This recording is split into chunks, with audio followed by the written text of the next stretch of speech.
जय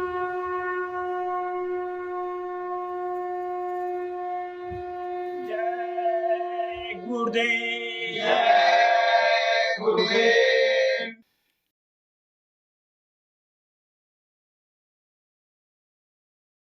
जय गुरुदेव।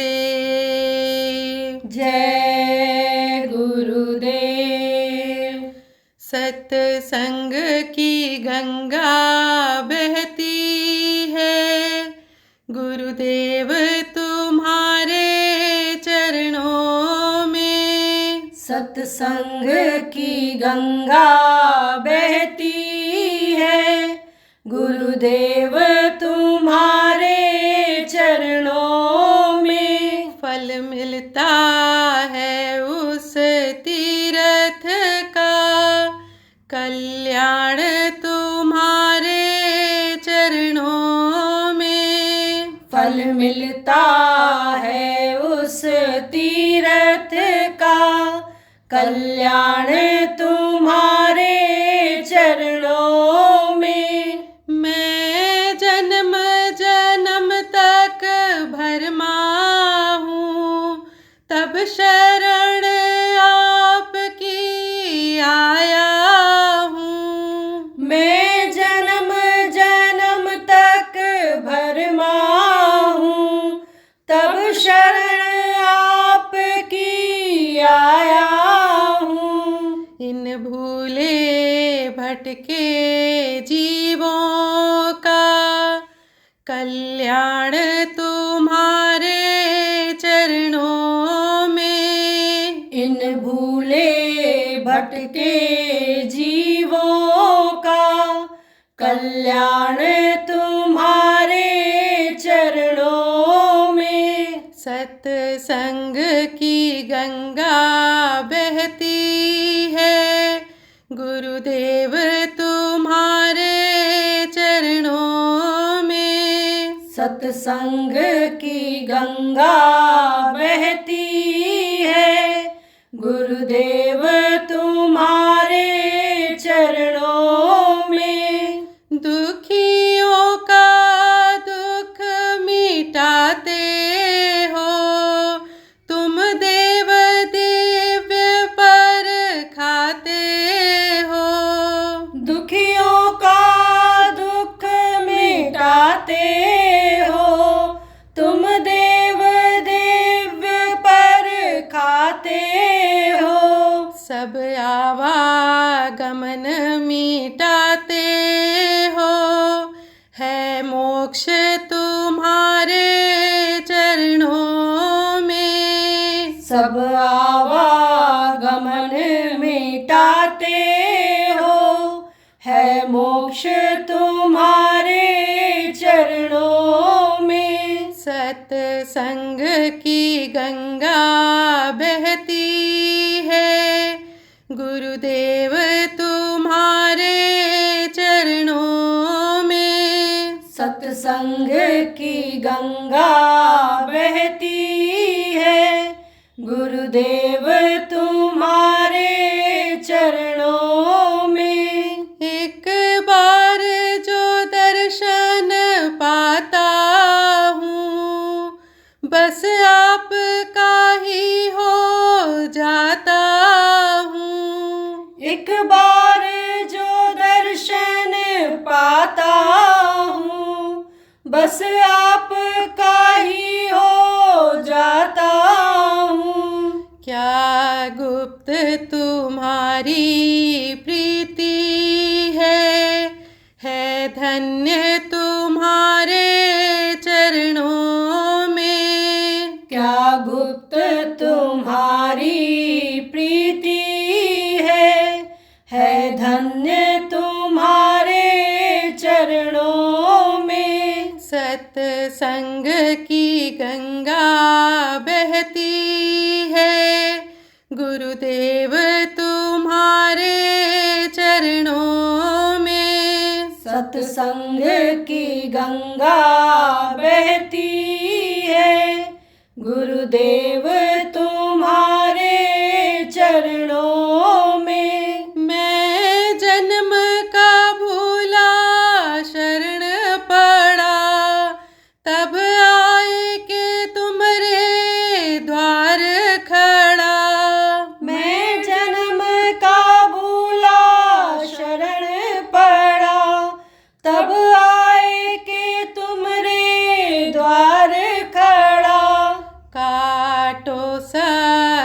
बंधन मेरा है दास तुम्हारे चरणों में। काटो सकल बंधन मेरा है दास तुम्हारे चरणों में। सत्संग की गंगा बहती है गुरुदेव तुम्हारे चरणों में। सत्संग की गंगा बहती है गुरुदेव तुम्हारे चरणों में। फल मिलता है उस तीर्थ का कल्याण तुम्हारे चरणों में। फल मिलता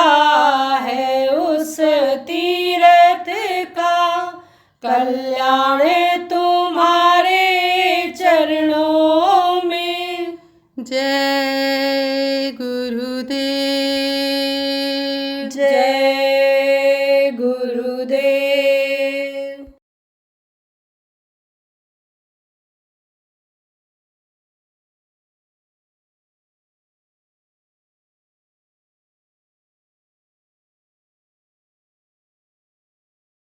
यह मिट्टी का खिलौना है, मिट्टी में मिल जाएगा।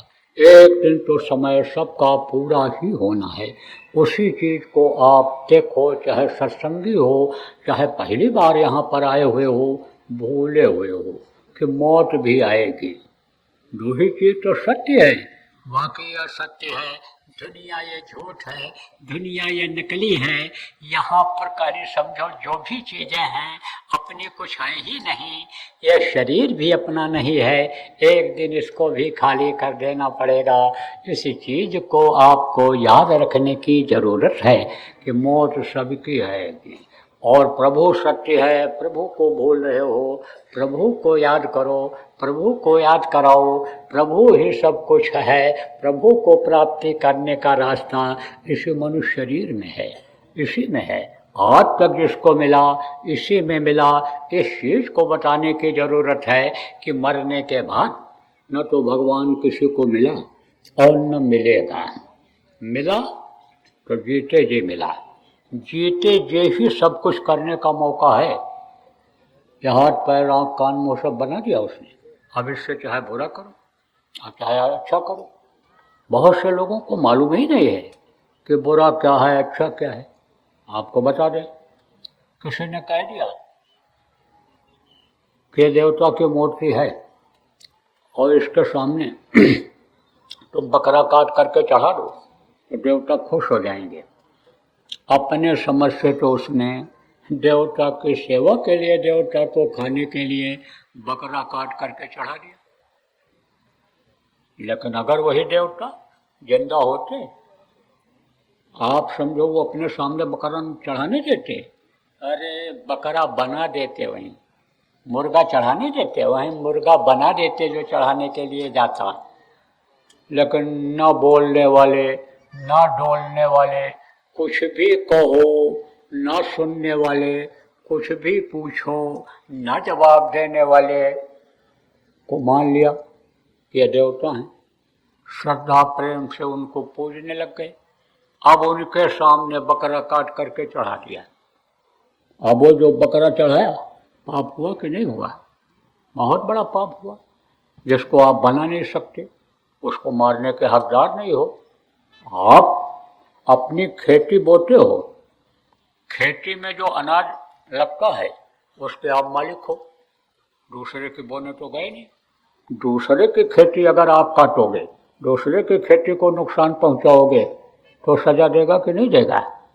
जिसको आप बोए नहीं, जिस पेड़ को आप लगा नहीं सकते हो, आप तो समझो एक अरंडी का भी पेड़ नहीं लगा सकते हो, और किसी का सेब का बगीचा उजाड़ो, आप किसी का आम का बगीचा उजाड़ो तो सजा देगा कि नहीं देगा? सजा तो देगा ही देगा। तो सजा मिलती है। इसीलिए कहा गया मत सता गरीब को, और रो देगा जब सुनेगा उसका मालिक तो जड़ से खो देगा। और जो गल काटे और का अपना रहा कटाए, और साहब के दरबार में बदला कहीं न जाए, बदला तो देना ही देना पड़ता है। और मुर्गा काटा पाप किया, और उसके बाद में प्रसाद रूप में कहते हैं इसको खाओ, तो उसको खा लिया, प्रसाद रूप में खा लिया। अब ये शरीर कैसा हो गया? तामसी हो गया। तो ये भजन हो या तामस देहा?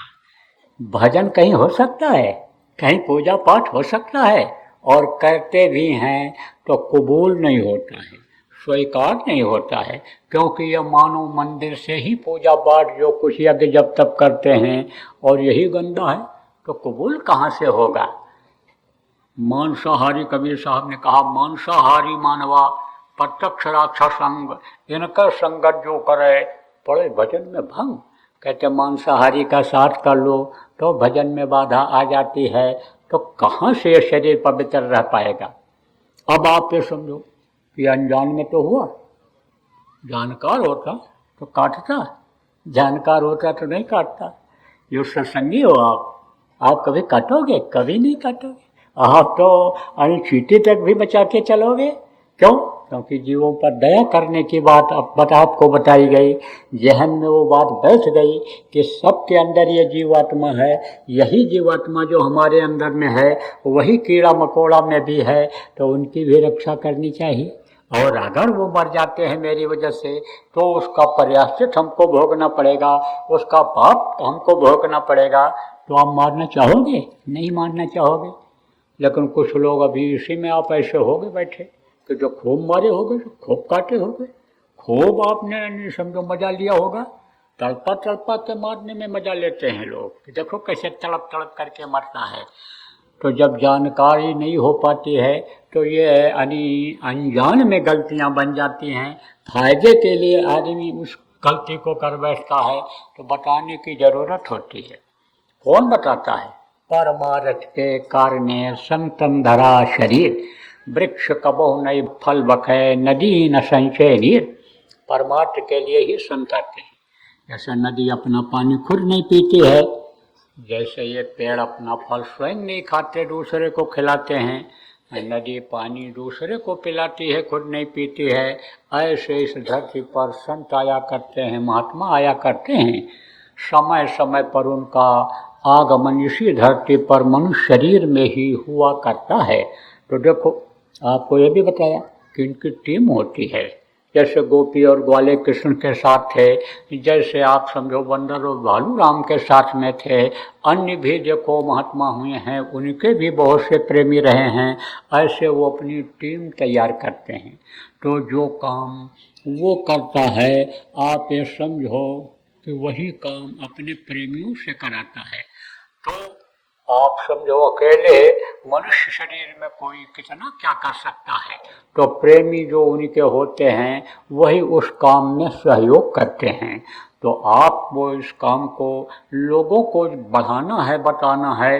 ये जो उपदेश गुरु महाराज दे करके गए, ये जो काम लोगों के लिए आपके लिए छोड़ करके गए, प्रेमियों, इसको आपको करना है। इसको लोगों को बताना है, समझाना है कि भाई ये मनुष्य शरीर दोबारा फिर मिलने वाला नहीं है, यह भगवान के भजन के लिए मिला है। मनुष्य शरीर के रहते रहते समझो परमात्मा का दर्शन इसी मनुष्य शरीर के अंदर किया जा सकता है।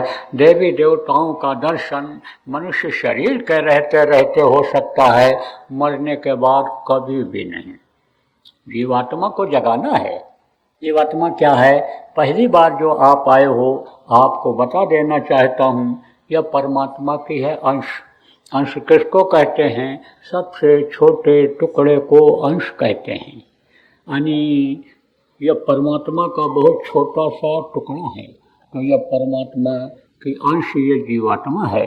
ये परमात्मा के पास कभी थी, बहुत सुखी थी, बहुत आनंद में थी, क्योंकि वहाँ कोई रोना धोना नहीं है, वहाँ कोई बीमारी नहीं है, वहाँ कोई टेंशन नहीं है, वहाँ कोई जैसे यहाँ गर्म और ठंड हवा का असर शरीर के ऊपर आ जाता है, बीमारी हो जाती है, खाने पीने में बदपरहेजी हो जाती है, यहाँ बुरे कर्म बन जाते हैं कि जिसकी वजह से तकलीफ हो जाती है, वहाँ तो कोई कर्म है ही नहीं। वहाँ तो निष्कर्म है जीव, वहाँ कोई कर्म नहीं, अच्छा बुरा कर्म नहीं, सारी चीज़ें खत्म हो जाती हैं, वहाँ बिल्कुल निर्मलता हो जाती है, एकदम निकोल जिसको कहते हैं कि जैसे छिलका उतार दो किसी चीज़ का तो एकदम से अंदर से उभर करके सुंदर अच्छा दिखाई पड़ने लगता है, खाने लायक हो जाता है जब आम का छिलका उतार देते हो, और वो स्वादिष्ट हो जाता है जब आप अन्य फलों का सब्जी का छिलका उतार देते हो। इसी तरह से वहाँ पर जब ये थी तो ये जीवात्मा बिल्कुल निकोल थी, बहुत आनंद लेती थी, करोड़ों योजन ऊपर, करोड़ों योजन नीचे, करोड़ों योजन अगल बगल स्वतंत्र रूप से आज़ादी से ये घूमती थी। यहाँ तो जब इस शरीर में बंद हुई तो एक देश से दूसरे देश में शरीर को नहीं जा सकती है, ये जीवात्मा नहीं ले जा सकती है। वीजा, पासपोर्ट और क्या क्या अन्य समझो सिस्टम इसके लिए अप्लाई करना पड़ता है, क्या क्या सिस्टम बन गया, लेकिन वहाँ तो बिल्कुल आज़ाद थी। वहाँ से जब ये उतारी गई तो ये फंस गई, और फंस गई तो परिस्थितियों का आदमी दास होता है। आपको बताया था कि यानी जो है सत्संग में बताया था आपको कि यानी वो गूंगी बहरी दाई के संपर्क में बच्चे रहे, पलते रहे, और उसी तरह से बोलना, जंगल में रहते थे, जंगली जानवरों की तरह से चलना फिरना, उछलना कूदना ही वो सीख पाए, और कुछ नहीं सीख पाए। तो यहाँ पर ये जीवात्मा जब आई उतारी गई मृत्युलोक में, और ये 5 तत्वों के शरीर में जब बंद की गई, आप ये समझो तब ये बिल्कुल निर्बल हो गई, कमजोर हो गई। शरीर तो मोटा हो गया जिसमें ये रहती है जीवात्मा, लेकिन ये बिल्कुल असहाय हो गई। जैसे एक बंधन में, जैसे एक दरवाजे के अंदर किसी को कैद किया जाए तो समझो कि वो आसानी से निकल सकता है, और 2 दरवाजा के अंदर कैद कर दिया जाए, 3 किला के अंदर कैद कर दिया जाए, 4 किला के अंदर कैद कर दिया जाए, तब तो निकल पाना उसका बड़ा मुश्किल होता है। ऐसे ही 4 शरीरों में ये बंद कर दी गई, स्थूल शरीर, सूक्ष्म शरीर, कारण शरीर और स्थूल शरीर, लिंग शरीर, सूक्ष्म शरीर और कारण शरीर, ये बंद हो गई। तो ये इतना समय से बंद है, इतना समय से इस मृत्युलोक में भ्रमण कर रही है, घूम रही है, कीड़ा मकोड़ा सांप गोजर बिच्छू के शरीर में सजा पा रही है, मनुष्य शरीर में जन्म रही मर रही है, पीड़ा बर्दाश्त कर रही है। यह प्रभु को भूल ही गई, अपने लोग को भूल ही गई, अपने देश को भूल गई, और यहीं इसी में रम गई। किस में रम गई? इसी शरीर में, इसी दुनिया में, इसी संसार में रम गई। जैसे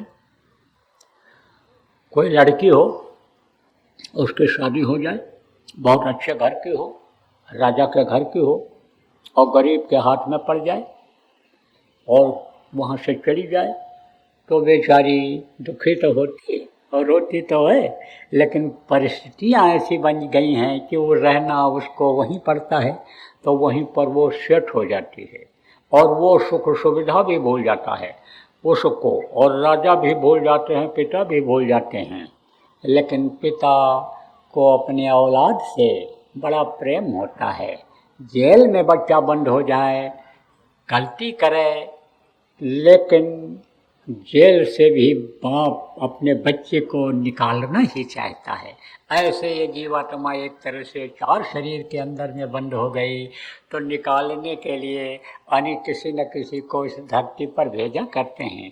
तो जो आते हैं वही संत कहलाते हैं, वही सदगुरु कहलाते हैं, वही मुर्शिद कामिल कहलाते हैं, वही स्पिरिचुअल मास्टर कहलाते हैं, वही समझो कि समर्थ गुरु कहलाते हैं, सदगुरु कहलाते हैं।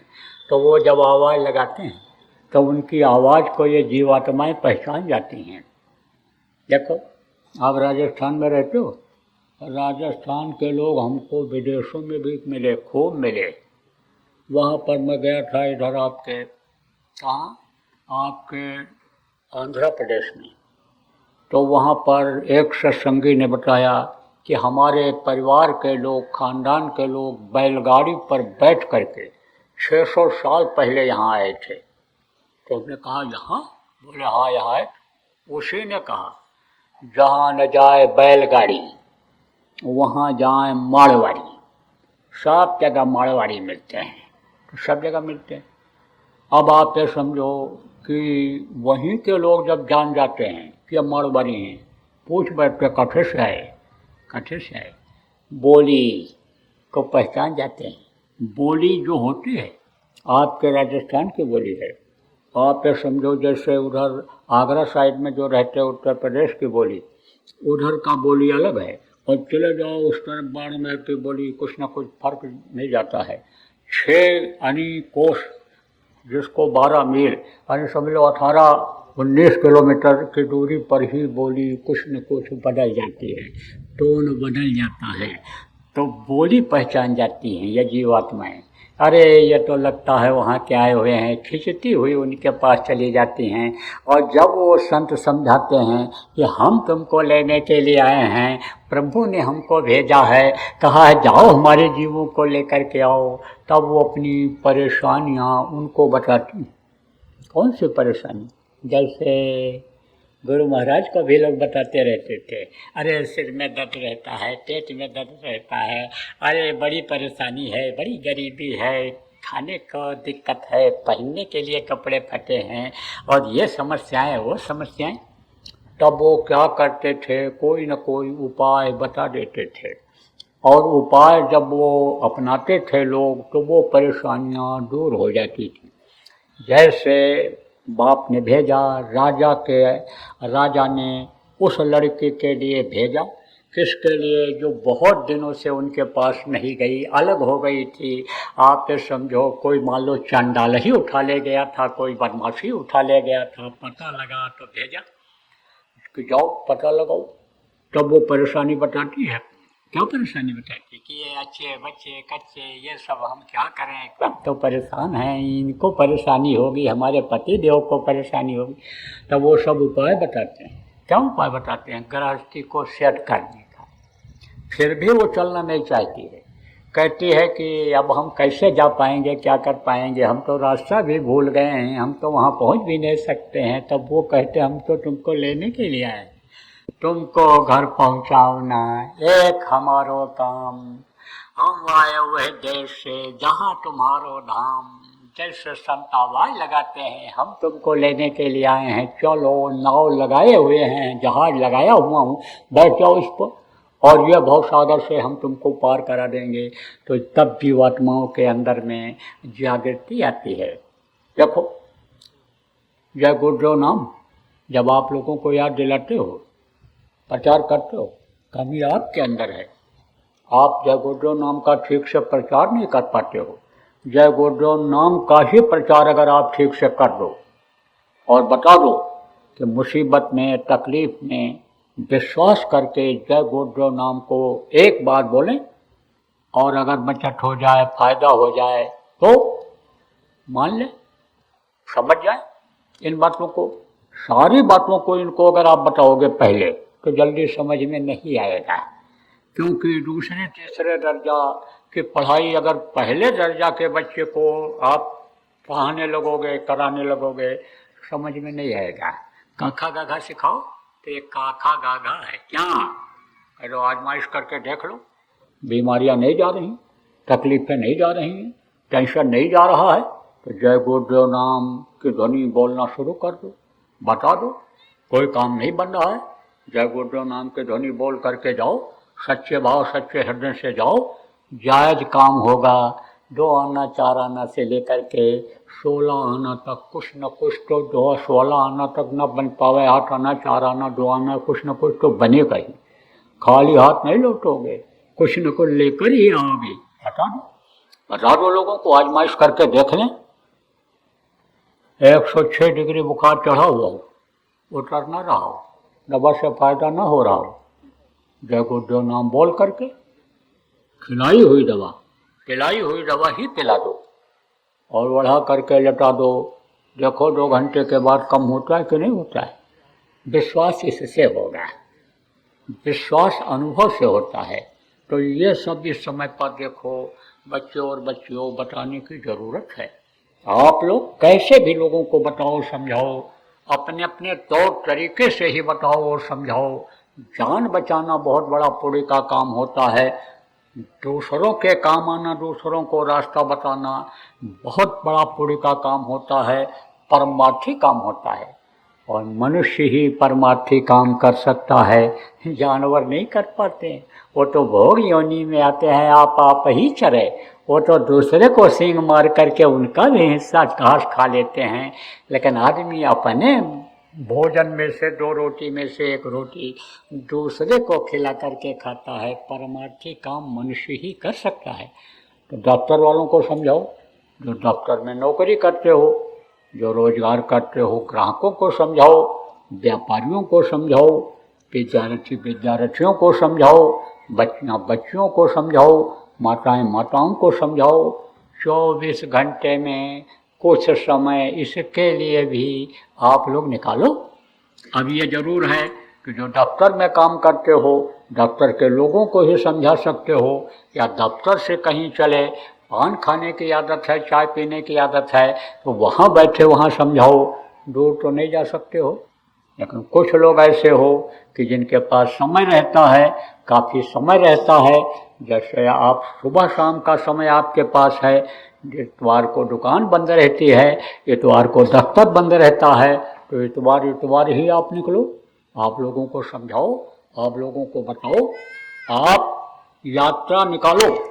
यात्रा निकालने का यह मुहूर्त है। 1 हफ्ते का समय जो आपके पास है, 10 दिन का समय जो है आज की तारीख से, आप ये समझो ये आपके का मुहूर्त है, इसमें आप समय निकालो। देखो, गुरु का कहते हैं 10वां अंश होता है, इसीलिए गुरु के कर्जा को धीरे धीरे लोग निकालते रहते थे, देते रहते थे। तो धन तो दे देते हो, कमाई करते हो, तो धन की कमाई करते हो तो धन तो दे देते हो। तो धन देने से क्या होता है? कर्म करते हैं और लक्ष्मी खुश होती हैं कि गुरु अच्छे काम में लगाते हैं जब, तो वो खुश हो जाते हैं, धन तो बढ़ता जाता है। लेकिन सेठ लोग आते हैं तो रात को तो क्या कहते हैं, अरे पैर में बड़ा दर्द हो रहा है, अरे दबा दबा, बच्चे को बुलाते हैं, पोता लोगों को बुलाते हैं, दबा दबा, ये फिल्ली में दर्द हो रहा है, कह रहे तेल लगा दे, तेल में बहुत नहीं, सिर में बड़ा दर्द हो रहा है। तकलीफ जाती है, गोली खाने से भी तकलीफ नहीं जाती है, क्योंकि वो कर्मों की तकलीफ है। तो कर्म की तकलीफ जो शरीर से कर्म किया, वो शरीर के सेवा से ही जाता है। तो उसका भी 10वां अंश निकालना चाहिए, समय निकालना चाहिए, दूसरों के लिए निकालना चाहिए, परमार्थ के लिए निकालना चाहिए। ये इन चीज़ों को जो जरूरी चीज़ें हैं, उन्हीं को जब आप भूल जाते हो तब तकलीफ़ें होती हैं और पता नहीं चलता है। तब तो कहते हो गुरु महाराज जो कर रहे हो आप ठीक ही कर रहे हो, आपकी मौज ये है कि हम सजा ही भोगें तो हम सजा ही भोगेंगे। आपकी ये मौज है कि गरीबी हम झेलें तो गरीबी ही झेलेंगे, अब हम क्या करें।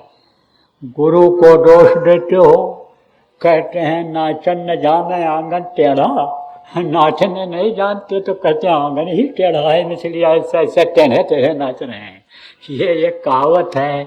तो दूसरों पर दोष देने की आजकल जो है लोगों की एक प्रवृत्ति बन गई, इससे काम नहीं चलेगा। कर्मों का विधान जब से बना, कर्मों के विधान से कोई छुटकारा नहीं पाया।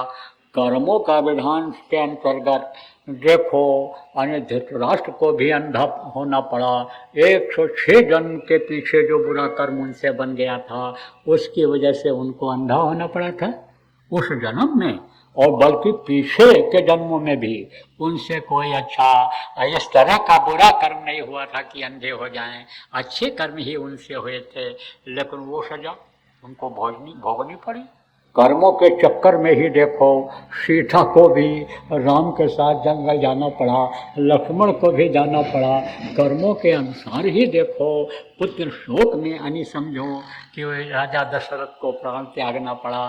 तो ये सब कर्म जो बनाए गए, कर्म के बंधन से कोई छूट नहीं सका। कर्म फांस छूटे नहीं, कहते करो उपाय, लेकिन सदगुरु मिले तो वो मरे और नहीं तो भटका खाएं। जब सदगुरु मिल जाते हैं, सदगुरु का हाथ पकड़ लेते हैं, तब आप ये समझो कि बचत हो जाती है।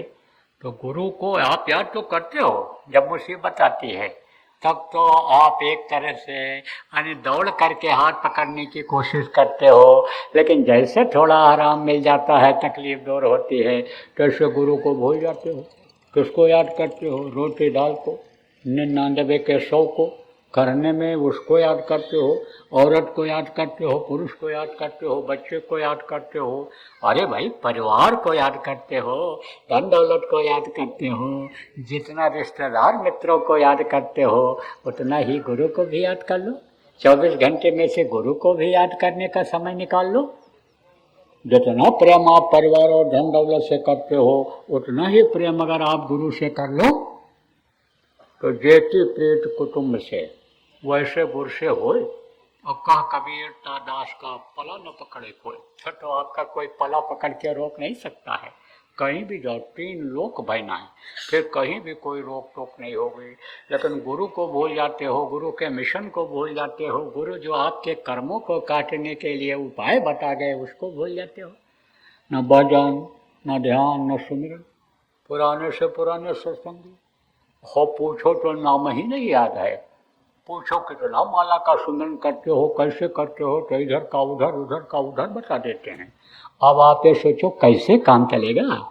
अभी अगर ध्यान पर बैठा हूँ, भजन पर बैठा हूँ, तब मन नहीं कहता बैठने को। अब सबके सामने तो कपड़ा डाल लेते हो, सबके सामने ये बच्चियाँ डाल लेते हैं कपड़ा, लेकिन कपड़े के सुराख से ही देखती रहती हैं। इसे 10 मिनट में 10 बार आँख खोलेंगी कि कब कह देंगे कि कपड़ा हटा दो, कब कपड़ा हटा दो। कारण क्या है? आदत नहीं।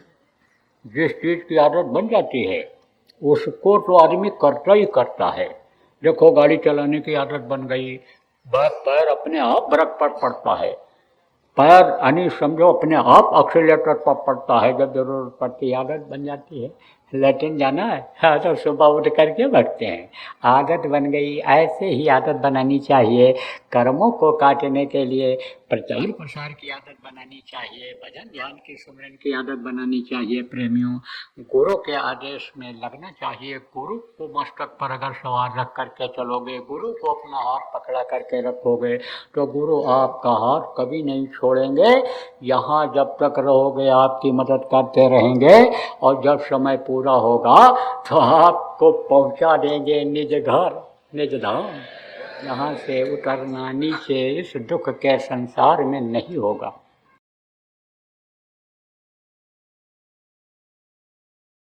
प्रभु का नाम जो वक्त का नाम होता है, उस वक्त के नाम से जब उसको पुकारते हैं तब वो देखता है, तब वो प्रभु मदद कर देता है। प्रभु वो दीन बंधु कहलाता है, दीन दयाल कहलाता है, वो सच्चिदानंद कहलाता है। वो हमेशा सच्चे लोगों का, अच्छे लोगों का मदद करता है। दीन गरीबों की ही वो मदद के लिए आता है तो वो मदद करता है। तो जब आदमी निराश हो जाता है, कोई विकल्प नहीं रहता है, और उस समय याद करता है उस प्रभु को, तो वो प्रभु मदद करता है। तो ये जय गुरुदेव नाम यह हमेशा मददगार है, यह हमेशा समझो आपका समझो सहायक है, ये हमेशा मददगार है। तो इस जय गुरुदेव नाम को आप लोग अपने घरों में ध्वनि बोलवाना, बच्चों को, पूरे परिवार को इकट्ठा करके, और लगातार 1 घंटा सुबह शाम अगर जय गुरुदेव नाम की ध्वनि बोलने लगोगे तो धीरे धीरे तकलीफ़ें आपकी निकलती हुई नज़र आएंगी। जय गुरुदेव। सरकारी व गैर सरकारी अनुदान के लिए बिना सत्संगियों के सहयोग द्वारा जनहित के कार्यों में लगी हुई बाबा जय गुरुदेव धर्म विकास संस्था का मुख्यालय पिंगलेश्वर रेलवे स्टेशन के सामने, मक्सी रोड, उज्जैन, मध्य प्रदेश में है। यहाँ पर सत्संग व नामदान का कार्यक्रम होता रहता है। अतः आप श्रोताओं से अनुरोध है कि बाबा उमाकांत जी महाराज के आश्रम उज्जैन एक बार परिवार सहित जरूर पधारिएगा। आपके सुझाव के लिए व्हाट्सएप नंबर 9575600700। जय गुरुदेव, जय गुरुदेव।